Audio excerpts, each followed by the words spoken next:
यहाँहरु सम्पूर्णमा नमस्कार र नयाँ वर्ष 2082 को हार्दिक मंगलमय शुभकामना।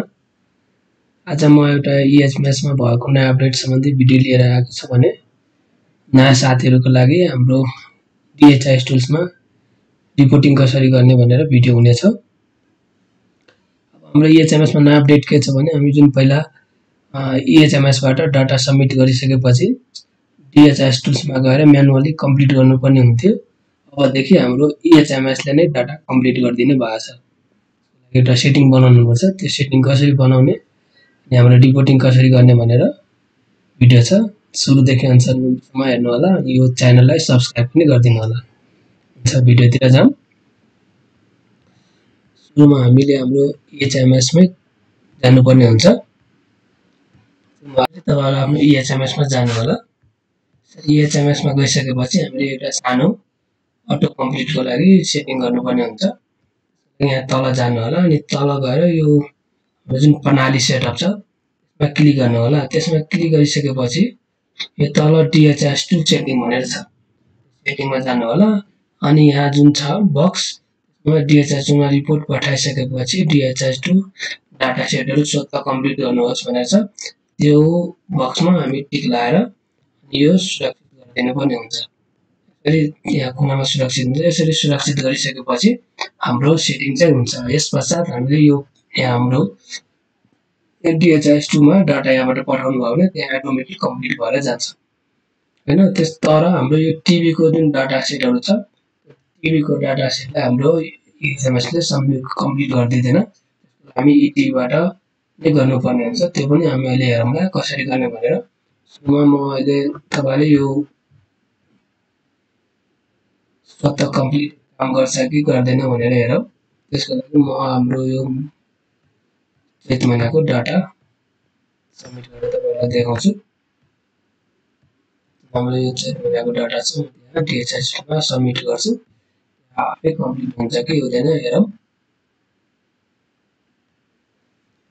एकछिन कुर्दिनु होला अनि यो सबै डाटाहरु आफै सबमिट भएर जान्छ। यसरी सबमिट भइसकेपछि DHIS गएर हेरौँ।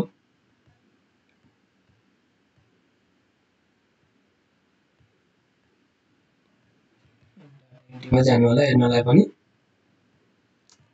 डाटा एन्ट्री गएर यो हाम्रो महिनाको सिलेक्ट गरिसकेपछि यहाँ हेर्न सक्नुहुन्छ यो कम्प्लिट भइसकेछ। यही प्रकारले हाम्रो यो जम्मै डाटाहरु कम्प्लिट भइसकेछ हेर्नु होला। है सबै कम्प्लिट हुन्छ तर टिभी को चाहिँ कम्प्लिट हुँदैन है। हेर्नु होला यहाँ टिभी को जुन हाम्रो डाटा सेट छ यो चाहिँ कम्प्लिट भएको छैन। यसको लागि हामी टिभी बाट कम्प्लिट गर्नुपर्ने हुन्छ। अब यो टिभी बाट कसरी कम्प्लिट गर्ने भनेर पनि हेरौँ। सुरुमा हामी हाम्रो टिभी खोल्नुपर्ने हुन्छ। सरी टिभी लगइन गर्नु होला। आफ्नो छुट्टै आइडी र पासवर्ड टिभीको हाम्रो आइडी हालेर टिभी लगइन गर्नु होला। यसरी हाम्रो टिभी खोलिसकेपछि यहाँ जुन तीनवटा धर्क छ त्यसमा जानु होला।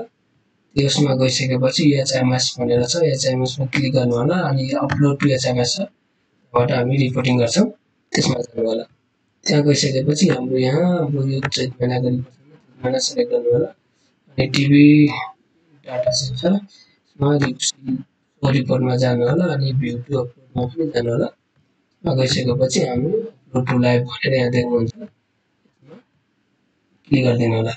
यो गरिसकेपछि हाम्रो अपलोड सक्सेसफुली भनेर देखाउँछ। यही प्रकारले हाम्रो यो तलको सबै डाटाहरुलाई अपलोड गर्नुपर्ने हुन्छ। त्यसको लागि मैले जस्तै यो टिभीको